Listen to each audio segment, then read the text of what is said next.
Ser podcast.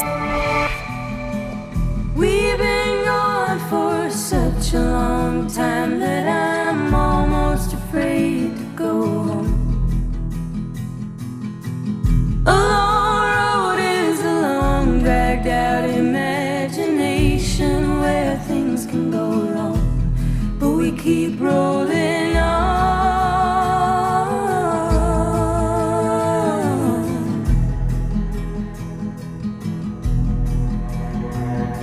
No, doctor, but if I was guessing, I'd say it was just growing pains.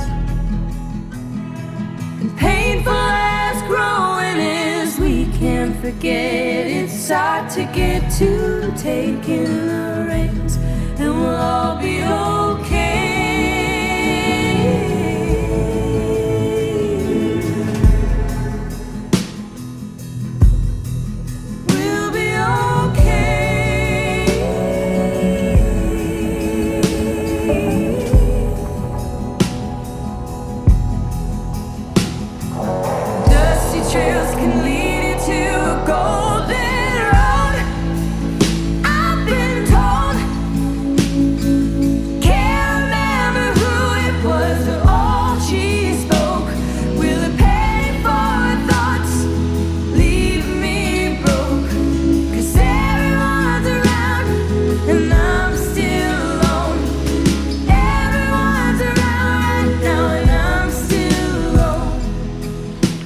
Millás, buenos días. Buenos días, Javier. Oye, ¿te da pereza la Navidad a ti? No sé si te lo he preguntado alguna vez. Porque tú eres muy disciplinado, entonces que te digan que tienes que ser feliz, pues oye, mejor, ¿no? O que tienes que comprar, pues compras, ¿no? Sí, no, ya es que este es un tema luego piensas, y no son tantas Navidades, ¿no? O sea, yo tengo 79 años. 79 Navidades. 79 Navidades. ¿Son tantas?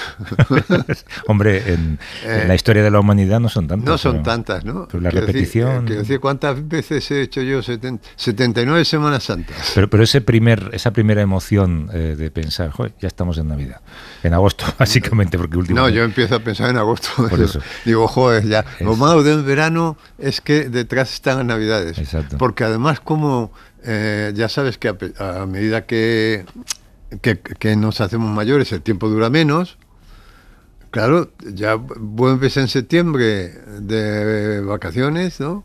Y ya dices, ya las Navidades. Sí, cumple un año. Y además, joder, que empiezo a viajar, porque este otoño he viajado mucho, y ya desde septiembre en muchos sitios veía cosas de Navidades y luces y esta frase que decimos todos los años, que decimos, cada año empiezan antes. Sí, joder. Pero no sé cuándo empezamos a decir esto, hace cuántos años, cada año empiezan antes. Cada año decimos lo mismo. Cada año decimos lo mismo. Exacto. Entonces, ¿qué te voy a decir? No, yo estoy muy a favor. A ti que te den las ideas decididas y las acciones hechas, Esto a ti te viene, lo recordaba porque me acuerdo que una vez tú dijiste que tú serías un preso excelente, porque a ti te gusta mucho que te digan lo que hay que hacer y tú además eres muy disciplinado y lo cumplirías. Hombre, yo sería, sí, yo no tengo ninguna duda de que yo sería un buen preso. No sé si tan buen preso como Couto. Pero... Te iba a decir, sí, es que viéndolo de esta semana, imagínate que yo soy un periodista de OK Diario. Bueno, eso es una contradicción, pero bueno, imagínate que yo estoy ahí con una cámara y tú has sido detenido en una trama de tráfico de ideas, ¿no? Porque regalabas ideas, pues luego cobrabas una comisión y tal, y acabas en la cárcel. Entonces tú vas a entrar a la cárcel y unas horas antes haces el petate. Haces una mochila con lo que te vas a llevar. ¿Qué metes en la mochila? Pues yo metería, vamos a ver, bueno, los primeros que se me ocurre son libros. Metería la Biblia. ¿La Biblia? Sí, porque la Biblia es infinita, ¿no? Metería el Robinson Crusoe. Robinson Crusoe. Sí. Y metería seguramente también los viajes de Gulliver. Todo muy evocador, ¿no? 3 libros, si me deja meter 3 libros, esos 3 libros. 3 libros. Que han sido muy importantes. Pero ¿qué buscas en ellos cuando estás? Hombre, en la Biblia, que la puedes coger por cualquier parte y siempre pasa algo. Siempre pasa algo. Pero además, siempre lo lees con ojos distintos. O sea, tu mirada siempre... Es muy curioso eso, ¿no? Tú coges y siempre dices, pues no se me había ocurrido mirarlo desde este punto de vista, ¿no?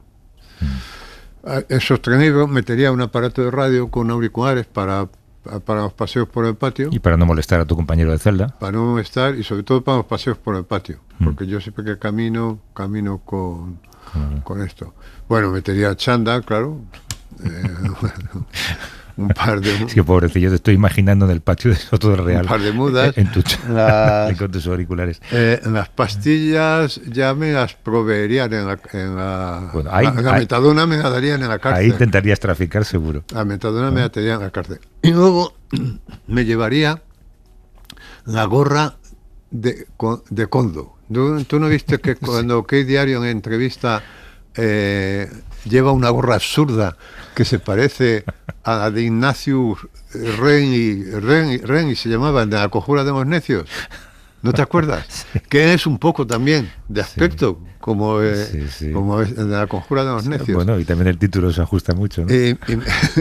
Pero metería esa gorra porque yo estoy convencido que en esa gorra absurda dentro de casa que me estaba entrevistando iba como el chip de la obediencia. Porque es que el caso de Koldo es muy curioso, ¿no? Koldo yo creo que es fundamentalmente una persona obediente, porque recuerdas que cuando empezó a saltar todo esto él decía que por Ábalos, que era su jefe, iría al fin del mundo. O sea, que él hizo todo lo que le mandaba Ábalos. O sea, él obedece a la autoridad que toque. Le tocó Ábalos y obedeció. Todo lo que le dijo Ábalos lo obedeció.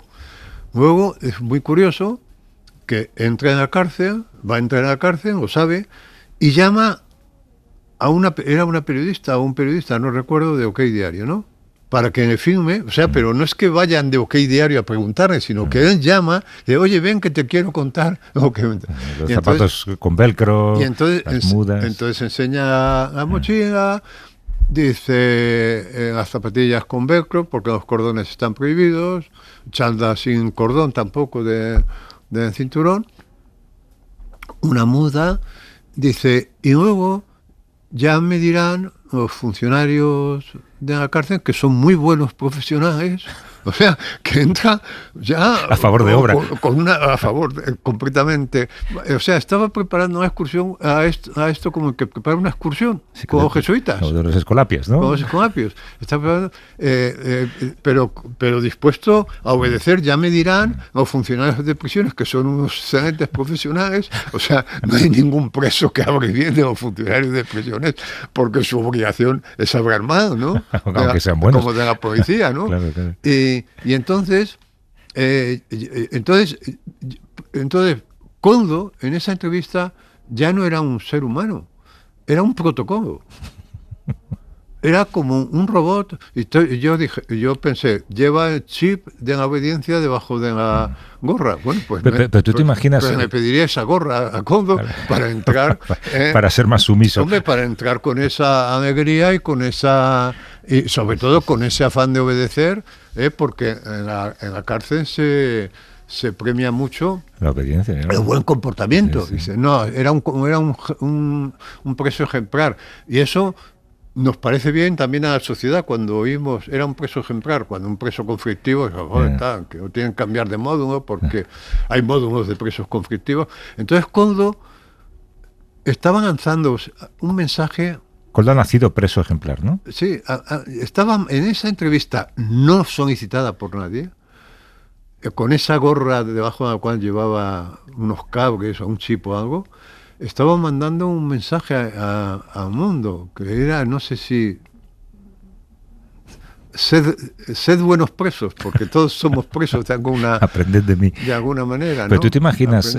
Había un chiste de hace tiempo de Roto, que no me acuerdo cómo exactamente era, pero era como un guardián de una prisión que lleva 20 años de guardián y que en un momento hace una reflexión que dice, joder, nunca me di cuenta de que el preso era yo. ¿No? Pues eso, todos somos presos. Que yo pensaba mucho en la dinámica de poder, de repente, una persona que siempre ha sido pues el conseguidor, digamos, la persona que siempre está disponible, la persona que hace los trabajos sucios. Pero porque era obediente. Era muy obediente, pero de repente la cárcel, si algo hace, es igualar, ¿no? Y de repente, en una misma celda, esa relación de poder se desvanece porque están los dos en chándal, los dos en la misma celda, los dos en la misma altura. Bueno, es que ahora el poder se establece quien ocupe la litera de arriba, básicamente, ¿no? Bueno, es que ahora le toca obedecer a otra persona y es obediente. Y cuando cambia la relación de poder, ¿hay ahora a quién le toca obedecer? Al funcionario de excelentes profesionales. Claro, si sale de prisión o contrata en la mafia, pues será obediente. Quiero decir que Koldo se ha convertido eso en un protocolo. Es curiosísimo, ¿no? Porque estaba con toda tranquilidad, porque es un hombre que tiene esposa, que tiene hijos, que tal, pero parecía desligado de todo eso. De profesión obediente. Es como si él no tuviera ninguna relación sentimental con el mundo y él fuera una especie de robot dispuesto a servir a los protocolos del sistema, ¿no? Y eso que te ha dado ternura a ti. Eso me han hecho algo en la cabeza. Lo que decía ayer Rafael Yusten, ¿no? Igual tiene ahí unos electrodos que le están diciendo. Claro, yo sostengo que están debajo de la gorra, porque la gorra esa es completamente absurda, ¿no? Esa es la gorra que tú llevarás en tu macuto. Si alguien lee en la conjura de los necios, que se fije en la gorra. ¿Te acuerdas tú de la historia de ese libro? Ignatius Reilly. De Ignacio Rey, ese fue un libro que un loco, en el mejor de los sentidos, lo digo en sentido cariñoso, en Estados Unidos escribió y lo mandó a todas las editoriales y se lo rechazaron en todas las editoriales y el hombre se suicidó. Y entonces su madre, dispuesta a reivindicarlo, empezó a llevarlo de nuevo por todas las editoriales hasta que consiguió que lo publicaran y se convirtió en un bestseller mundial. Aquí lo publicó Anagrama y en la portada hay un tipo que se parece a Koldo con una gorra parecida. Con un sable, ¿no? Con un cuchillo. Y arrastrando un carrito, creo recordar, o algo así, con una gorra, un tío así grandullón, como Koldo, con bigote, y con una gorra que es muy parecida a de Koldo. Oye, ¿qué pasa con esta esquela que me comentabas? ¿La has visto? Esto está en El País, ¿no? No, sí, que viendo esta semana así, diciendo, joder, esta semana que es lo más importante que está ocurriendo y tal, me encuentro con una esquela en El País, una esquela además religiosa, porque tiene cruz, o sea, no una esquela laica, tiene la cruz arriba de todo, y luego pone Doña Harta del Arte, Harta sin H y del Arte con H intercalada, que correspondería a Harta, ¿no? Entre la L y la A. Eso es, Harta del Arte. Y dice, Doña Harta del Arte. Dice, artista plástica, performer ocasional y, ante todo, amiga de sus amigas.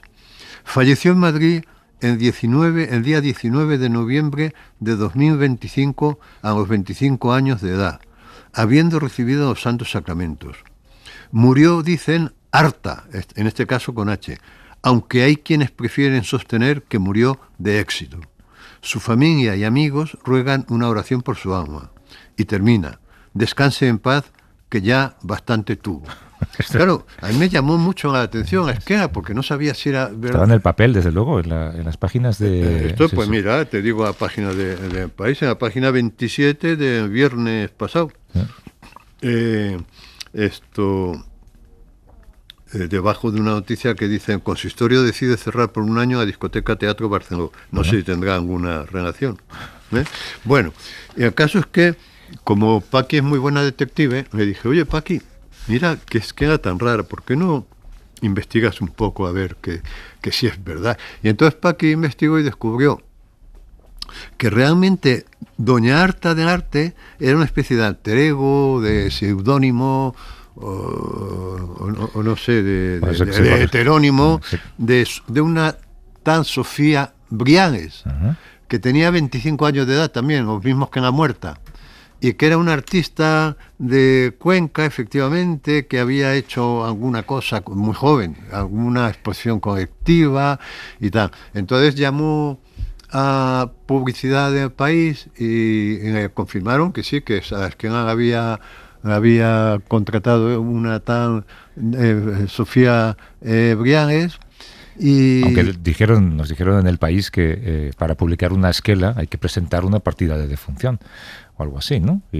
Sí, alguna cosa que lo acredite, porque hace años apareció una esquela en El País de un hombre que había muerto, y entonces ese hombre llamó por teléfono al periódico y dijo, oiga, que yo no me he muerto. Y resulta que en la esquela la había puesto una novia despechada. Para fastidiar. Para fastidiar, ¿no? Y desde entonces parece que habían tomado alguna precaución para evitar estas cosas, claro, porque yo me enfado contigo y mañana publico una esquela. Bueno, pero el caso es que esta Sofía Briagues es evidente. Bueno, Paqui contacta con ella a través de Instagram. Sí. Intercambian 2 mensajes y enmudece, ya no dice más, no quiere saber nada, no sigue hablando, ¿no?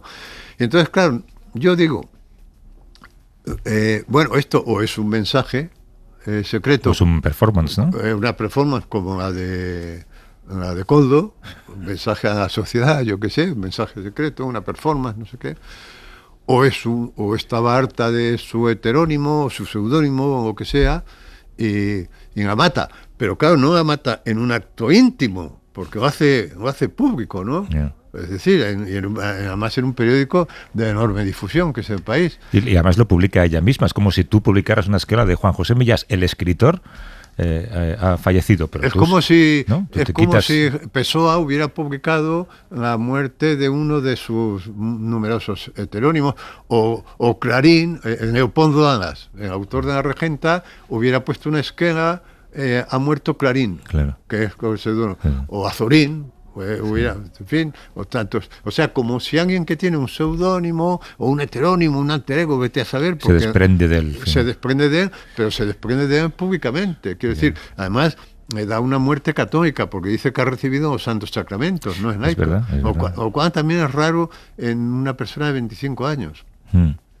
Y dice, descansa en paz, que ya bastante tuvo, como si ese seudónimo suyo hubiera sufrido mucho. Pero cuando la contactamos porque queremos hablar con ella, la respuesta es... Bueno, contactamos con ella, intercambiamos algún mensaje, pero de repente desaparece. Un par de mensajes y de repente desaparece. No piden una partida de defunción, solamente...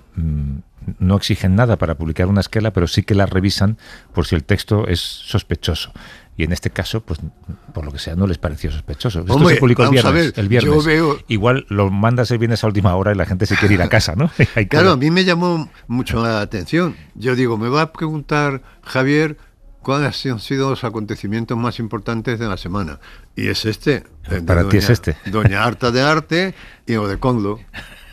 Claro, mucha gente, lo comenté con unos amigos, y me decían, no, hombre, lo más importante es la entrada en prisión de Ábalos, que ha sido a mano derecha. Digo, pero hombre, eso es normal. Quiero decir, con Felipe González, ¿cuántos entraron en la cárcel? Secretarios de Estado, nuevo, Rafael Vera, José Luis Corcuera, directores generales, en fin, Rondán, con Aznar, en rato, por decir a uno. Montoro está ahí en peligro. Dale tiempo. Con Rajoy todavía están investigando si es M. Rajoy, que recibía sobres con dinero negro. Quiero decir, y bueno, ya han entrado también en la cárcel. Quiero decir que esto...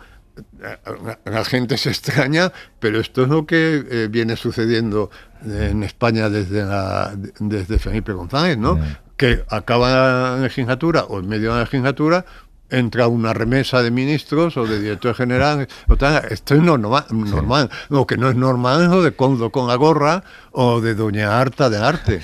Oye, una esquela por otra. Hay una esquela que alguien me envió publicada en muchos periódicos locales. Yo te la leo del Diario de Noticias de Álava, también creo que está en el Correo, y a ver si notas algo raro. Son 2 esquelas contiguas, está una al lado de la otra, y la primera dice, don Juan Antonio de Azpiazu Clemente, viudo de María Rufina Ibáñez de Garallo Villarroya. Y este Juan Antonio pues murió a los 80 años, tal, Vitoria. En noviembre. Justo al lado, don Manuel Viana Castroviejo, falleció a los 88 años y pone viudo de María Rufina Ibáñez de Garallo Villarroya. De la misma persona, o sea, dos viudos que mueren el mismo día, el Que mueren el 25 mismo de día, noviembre de pero 2025. viudos de la misma persona. Esto es otro mensaje secreto. Esto, junto a doña Arta de Arte o de Coldo, ¿esto en qué periódico ha aparecido? Yo lo tengo en el Diario de Noticias de Álava ahora En mismo. Álava. Claro, pues esto, Viuda de dos personas, o sea, ¿hay poligamia o hay...? o es un mensaje a los comunistas. Yo te digo que el periódico de papel todavía está lleno de mensajes. Claro, esto es espectacular, ¿no? O sea, dos sujetos que mueren el mismo día, del mismo año, del mismo mes, uno de 80 años y otro de 88 de la misma viuda, Rufina Ibáñez de Garallo Villarroya. A la que enviamos Que, bueno, recuerdos damos de aquí, nuestras ¿no? condolencias Sí. y que sepa que su mensaje ha sido recibido. Oye, tú decías que te llevarías a la cárcel un ejemplar de la Biblia Sí. para abrirlo por cualquier página al azar, ¿no? Sí. Claro, el otro día llegó un libro, cayó en mis manos un libro que me interesó mucho cuando empecé a releerlo. De hecho, me trajo muchos recuerdos, porque son historias que conocemos, pero contadas de una manera muy diferente. Y le dije, te lo hicimos llegar y a ti te entusiasmó. Ese libro es el Evangelio según San Mateo. El Evangelio según San Mateo, mira, es que me gustó porque es una edición muy especial, ¿no? Bueno, es una edición como nos tiene acostumbrado Blackie Books, la editorial Blackie Books, ¿no? Que de la colección Clásicos Liberados, que bueno, en tapadura, con papel muy bueno, reciclado, todo esto. Claro, la propuesta, perdona, era, ¿se puede leer un Evangelio como si fuera un libro de ficción, que es lo que es, sin los prejuicios a los que nos enfrentamos con la Biblia, ¿no? Que ya abres la Biblia y ya tienes unas ideas en la cabeza? ¿Se podría leer si fuera una novela traducida de manera distinta? Pero es que yo no entiendo por qué hay que decir como si fuera todo siempre este ensayo parece una novela. Quiero decir, cada texto tiene sus especificidades y su belleza, y en el Evangelio de Mateo es maravilloso. Realmente es un cuento, es una sucesión de cuentos, porque los evangelios, como tú sabes, lo que cuentan son la vida de Jesús. Son paralelos. Hubo cuatro evangelistas, nada más, 4 evangelistas. Y en el Evangelio de Mateo, pues ahora nos explicaré, pero tiene especificidades. Va muy dirigido, por ejemplo, al pueblo judío, a la tradición judía. Habla mucho de que se cumplen las profecías, las antiguas profecías, pero luego esta es una edición muy especial, primero porque es una traducción nueva, ¿no? Y además es la primera vez que traduce un evangelio una mujer, pero es un evangelio que va acompañado de un aparato gráfico y de textos. Perdona, que lo hacen muy, muy peculiar, ¿no? Quiero decir que por ejemplo, hablando de los peces, pues te pone un texto que dice la historia de peces mágicos, ¿no? Pues viene Soldadito de Plomo, por decirte una cosa, ¿no? Luego vienen muchos textos que aclaran. Viene un texto, por ejemplo, de Borges, donde Borges dice que Jesucristo realmente es un género literario, ¿no? Y luego, o sea, todo muy interesante. Pero luego vienen unos fragmentos de las bienaventuranzas apócrifas de Borges. Es que lo tengo aquí delante y no sé dónde detenerme, porque es todo interesante, ¿no? Pero bueno, mira, lo tengo aquí apuntado, ¿no? esto... El Evangelio, según San Mateo, según Borges, Borges dijo textualmente: nadie ha encontrado jamás metáforas tan asombrosas como el autor del Evangelio. Y Oscar Wilde dijo: es puro encanto romántico. Leer el Evangelio es como salir de una casa oscura para entrar en un jardín de lirios. Exactamente, exactamente. Luego en el Evangelio de Mateo tiene unas historias propias, que es la visita a los Reyes Magos, por ejemplo, en la huida a Egipto, en las bienaventuranzas, ¿no? Pero bueno, lo interesante es un evangelio que ya en nuestra cultura todos conocemos o deberíamos conocer, pero yo creo que muy poca gente conoce, sobre todo de 40 años para acá, ¿no? Y entonces viene, por ejemplo, una colección de crucifijos, ya en la última parte, ¿no?, que complementa con esto que te decía de Borges y tal, vienen un montón de imágenes, o sea, toda la colección, digamos, de iconos, de crucifijos. Pero ¿a ti no te ha pasado, Juanjo, leyendo lo que es como leer una novela distinta a la que recuerdas como la Biblia? O sea, la Biblia está impregnada, seguramente porque cuando nos obligaban a leerla en el colegio, la asocias con la imagen de curas y de sacerdotes, y a mí leer esta novela, por el lenguaje usado, por la traducción que se ha hecho, es como leer un cuento nuevo. Claro, ¿no? Es enfrentarse... Bueno, pero lo que tiene la Biblia, que es lo que te decía antes, que es que siempre que la lees, o sea, siempre que la lees, tú lees ahora la historia de Caín y Abel y la lees de un modo distinto, y la lees al año que viene. La Biblia tiene esta magia, ¿no?, de que cada vez la lees de un modo distinto. Y claro, este evangelio, es que este evangelio es muy particular, ¿no?, porque es muy directo, porque mira, yo pensaba que sería ideal para llevarlo a una clase de escritura creativa, ¿no?, por lo bien que resuelve las cosas narrativamente, porque las resuelve hablando mal y pronto en 2 patadas. Sí, o sea, es muy fácil cuando alguien puede resucitar o curar enfermos, claro, tú lo resuelves todo, te lo tienes que creer. Y dice, pero hombre, ¿cómo es posible que lo resuelva? Porque claro, al resolverlo de ese modo tan eficaz, digamos que es un evangelio eficaz, porque no intenta ser retórico, no intenta ser grandilocuente, ¿no? Entonces, por ejemplo, hay una zona que es ideal para una clase de escritura creativa, que es cuando le preguntan a Jesús por qué habla en símiles, que es maravilloso, eso hay que leerlo, ¿no? Porque dice habla en símiles, es decir, que no es exactamente, un símil es un tropo, pero no es una metáfora, porque en el símil dices, ¿cómo? Tienes los dientes como perlas, pero en la metáfora quita el cómo. Tus dientes son perlas. Va directamente, tus dientes son perlas, ¿no? Y entonces él dice, pues hablo en símiles porque hay gente que tiene ojos y no ve, y gente que tiene oídos y no ve. Y entonces no entienden más que de esta manera. Joder, y lo explica de bien, que dice, bueno, esto en una clase de... Bueno, en definitiva, que yo creo que es un libro obligatorio para regalar estas Navidades, de verdad. Lo digo con toda sinceridad, ¿para qué los padres se nos lean a los hijos en la cama?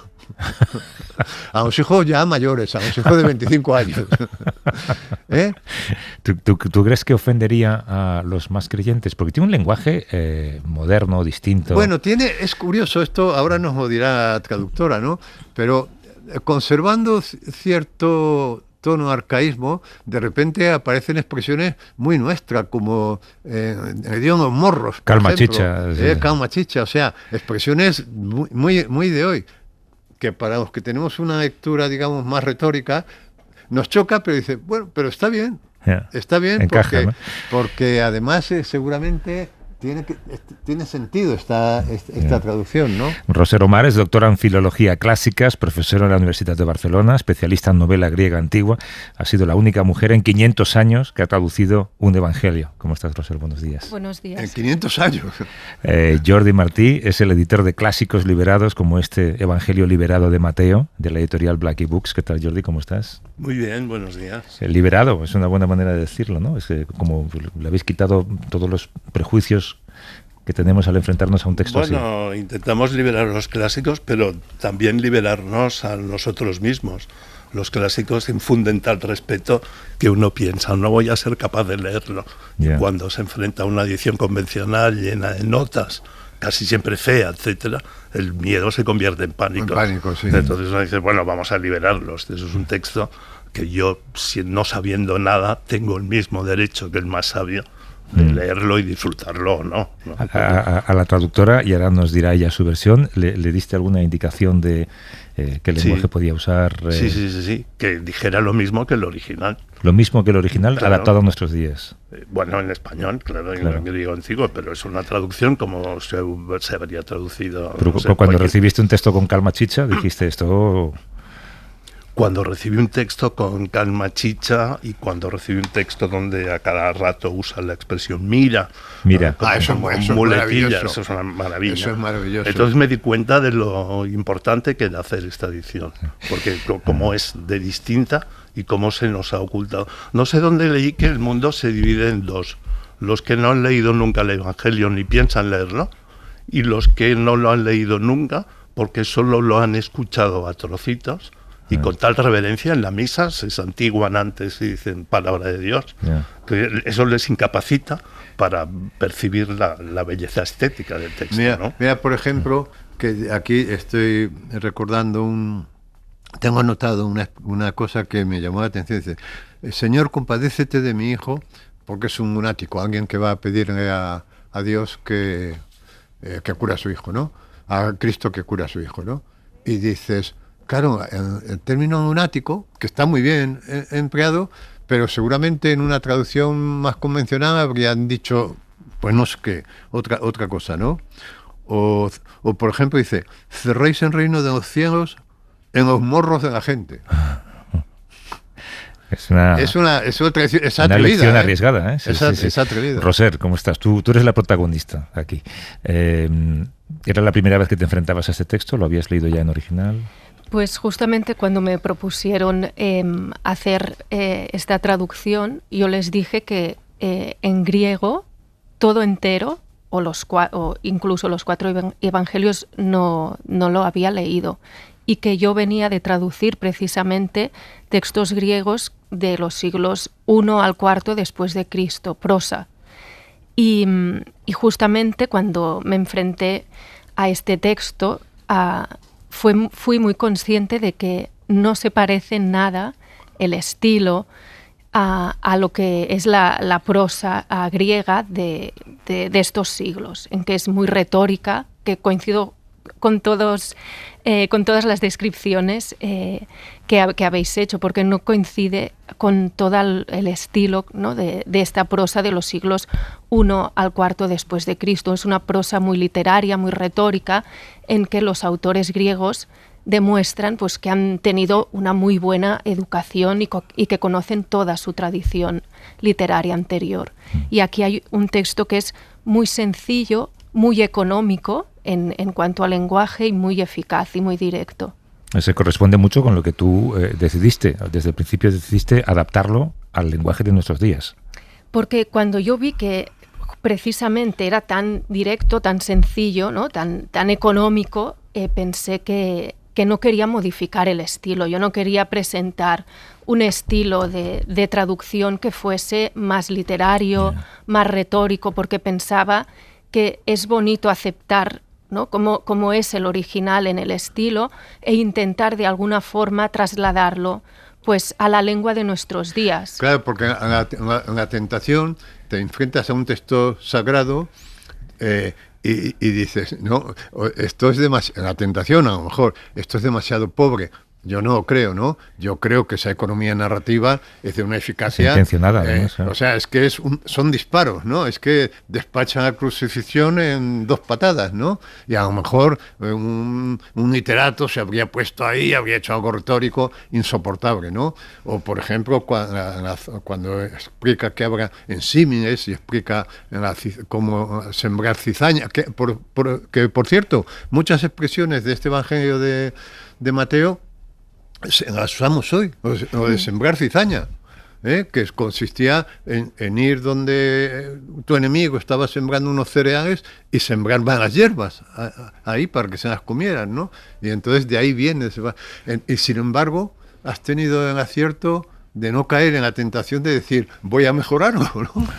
Porque yo creo que claro, que digamos nuestros gustos estéticos o literarios no tienen que condicionar el original. Y como yo había leído, ¿no?, y he traducido bastante prosa literaria de los siglos I al IV, y notaba que es que el griego, el estilo, no la lengua, pero sí el estilo, es muy distinto, pensé que debía hacerlo notar, ¿no? Porque si yo, que estoy acostumbrada a leer literatura griega de estos siglos, noto una diferencia tan grande, me parecía injusto que el lector no pudiera notar también esto, ¿no? Y presentarle algo que en el fondo no es, porque aquí el narrador o el autor no acompaña al lector, no lo lleva de la mano y le va dirigiendo, sino que presenta las cosas y el lector pues se apaña, ¿no? Ya está, sí. Y a lo largo de los siglos la Iglesia le ha ido dando pomposidad a ese texto y tú se lo has arrebatado y lo has devuelto a lo que era. Claro, tenemos que tener en cuenta que normalmente se traducen o se presenta la traducción de los 4 evangelios, ¿no?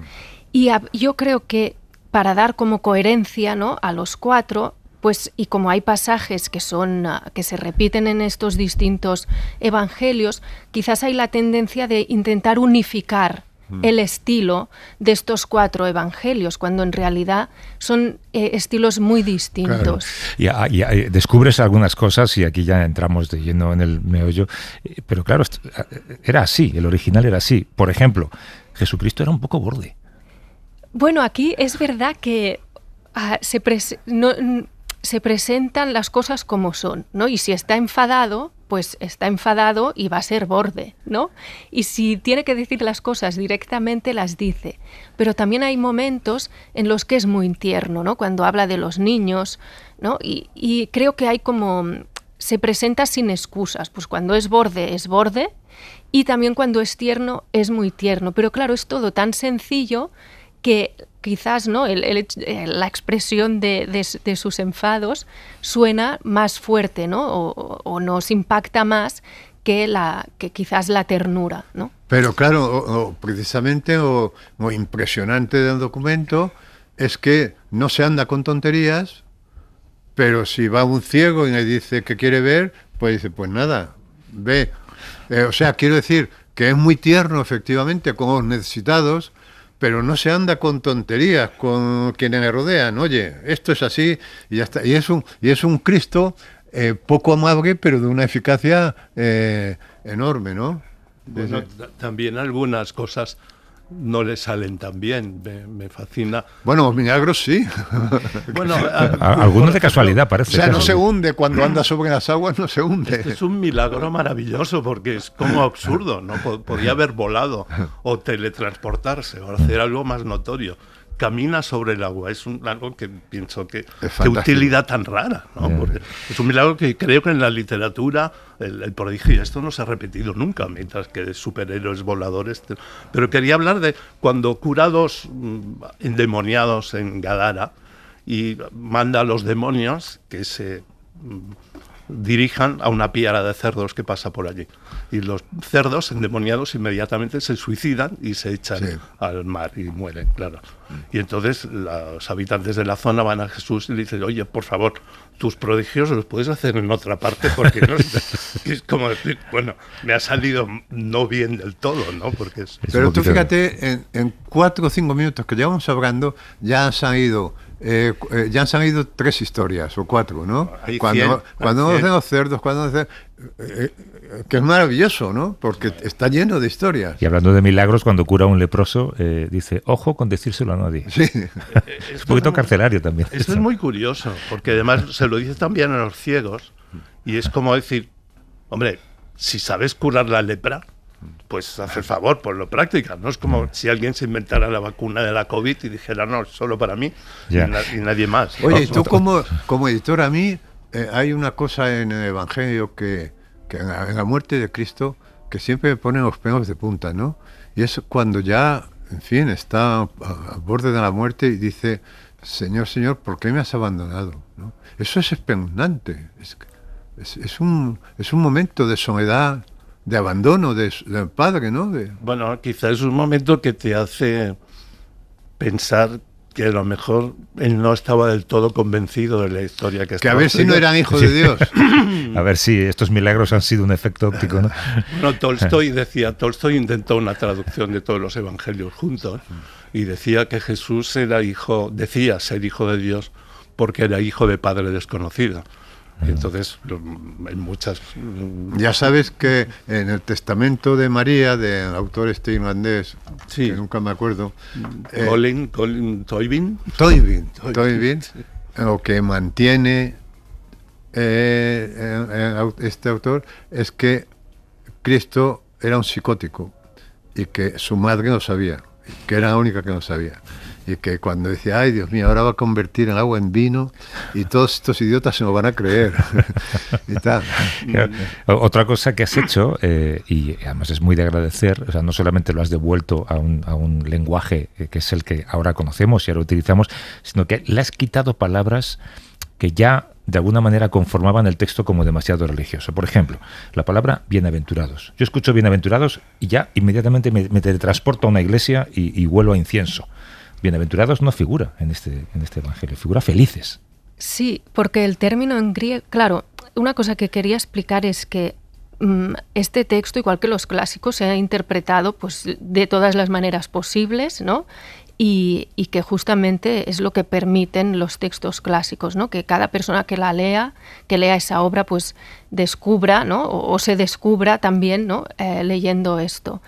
Pero, claro, Mateo utiliza el griego, la lengua griega, y por lo tanto utiliza palabras que existían.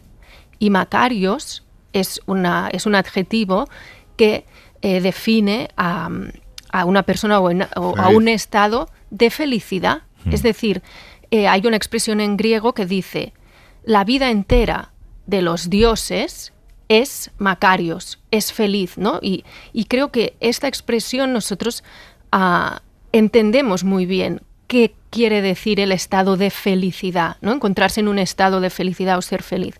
Claro, ser bienaventurado lo tenemos tan connotado, claro, que no lo escuchamos. Hemos perdido el sentido. En cambio, si Makarios quiere decir feliz y nosotros como personas sabemos qué significa o lo hemos experimentado incluso, pues me parece que poner la palabra que la gente, ¿no? pues puede reconocer es acertado. Hay otra palabra que es es más polémico porque cambia la historia por completo. Si en vez de resucitar usas despertar, a ver si no estaba muerto. Es que claro, en griego se utiliza, es decir, para Mateo, para explicar cosas excepcionales, utiliza un lenguaje corriente, ¿no? Entonces, que alguien despierte de entre los cadáveres, pues es algo excepcional. Pero Mateo utiliza el verbo que utiliza para describir lo que le pasa a Jesús, es el mismo que utiliza para describir cuando José, después de soñar con el mensajero, se despierta. Entonces, si es la misma palabra la que Mateo utiliza para explicar que José se despierta del sueño que para explicar lo que le pasa a Jesús una vez muerto, pues yo utilizo también la misma palabra en castellano y de hecho me parece muy bonito que, ¿no?, el hecho de recurrir a palabras corrientes que todo el mundo sabía lo que significaban para describir sucesos excepcionales. ¿Y Dios aparecía siempre con minúscula? Claro, aquí en las ediciones del griego no se distingue entre minúscula y mayúscula y solo la convención es poner en mayúscula los nombres propios. El resto de términos, ¿no? Theos es un nombre común, quiere decir Dios, pues el resto de términos aparecen en minúsculas. Porque en la transmisión de los textos antiguos tenemos básicamente o textos en mayúscula o textos en minúscula. Pero en griego no se daba, ¿no? Es una convención, de hecho, ¿no? Nosotros decidimos convencionalmente que los nombres propios los ponemos en mayúscula. Bueno, pues en la edición del texto en griego se decide lo mismo. Los nombres propios van con mayúscula, el resto de términos en minúscula. Y esto que decíamos al principio, lo decía Jordi, la palabra mira, solo te falta poner, oye. Eso, no, pero eso oye, levántate y anda. Es un recurso retórico maravilloso. Mateo lo utiliza. Mira, Jesús hizo esto, mira. Es que Mateo lo pone esta misma forma en griego. y la pone en momentos en los que quiere llamar la atención del lector o del oyente, porque además en la antigüedad normalmente lo que se daba era una lectura en voz alta, leía una persona en voz alta y el resto estaban escuchando todos los textos, cualquier tipo de texto. Entonces, como cuando nosotros hablamos, ¿no? Estamos explicando algo y cuando queremos llamar la atención de nuestro interlocutor le decimos, oye, y mira lo que me pasó, fíjate. Claro, fíjate. Pues Mateo utiliza el mismo término en griego. Oye, ¿y tú has dicho que no habías leído antes del encargo en Evangelio? En griego no. En griego no habías leído en... Pero los 4 seguidos, Ya. como lectura de vamos a leer los 4 Ya, en ya. traducción, no lo había hecho. ¿Y qué te ha pasado íntimamente haciendo este trabajo? Pensabas que estabas ofendiendo a alguien, quizá, Que, cambiándoselo. o sea, quiero decir, este trabajo tiene que haber sido, aparte de tu trabajo, una revolución. Primero, como yo estoy acostumbrada a leer textos griegos, lo primero que pensé, uy, esto es muy sencillo. Yo vengo Yo de vengo a leer hacer cosas- literatura griega y Claro, pensé, porque esto es koiné, ¿no? Que es un griego muy coloquial. no, la No. koiné es un registro estándar y yo los textos que he traducido son de registro estándar. Lo que pasa que el estilo es muy sencillo y entonces primero me pasó esto, ¿no? Dije, esto es muy sencillo, ¿no? Como diciendo, pues a lo mejor me esperaba que fuese algo con un estilo más cuidado, pero luego pensé, bueno, pues si es esto, yo tengo que respetar este estilo, no soy una correctora editorial que va a arreglarle el estilo a nadie. Oye, os agradezco que hayáis venido al estudio a charlar un poco de este Evangelio liberado de Mateo, además de Mateo, no de San Mateo, pone en portada. En la edición griega, lo digo, no aparece tampoco San, es el Evangelio según Mateo. Y Exacto. Tampoco era santo cuando lo escribió. Por eso, sí, pero bueno, eso es a lo que nos tiene acostumbrados un poco la historia. Un libro fantástico, como dice Juanjo, para regalar esta Navidad, aunque no sé cómo le sentará a la abuela el libro este. Pero bueno, pues lo leo. No, yo quiero destacar el aparato que acompaña a La edición, digamos. la edición. La edición Sí. es que no nos da tiempo a hablar de ella más, pero es una idea maravillosa.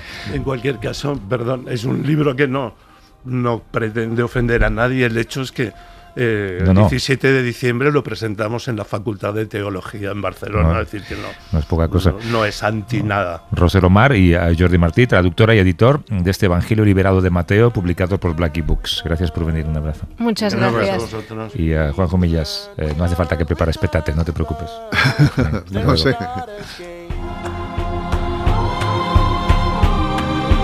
'Cause we're delighted.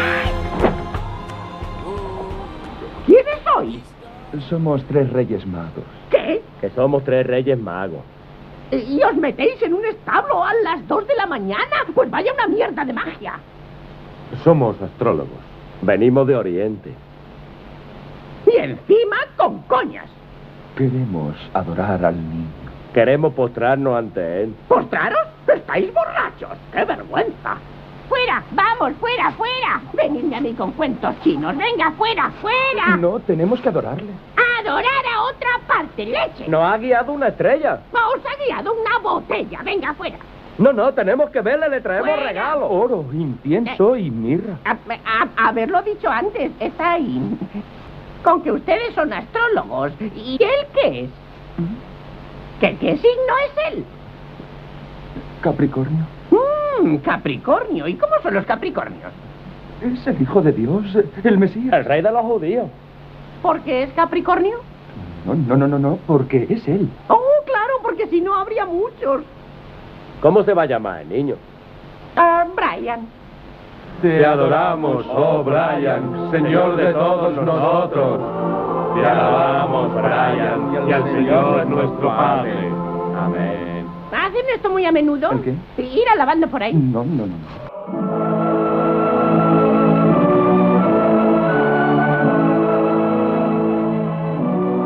A vivir que son 2 días. Javier del Pino. Para no perderte ningún episodio, síguenos en la aplicación o la web de la SER, Podium Podcast o tu plataforma de audio favorita.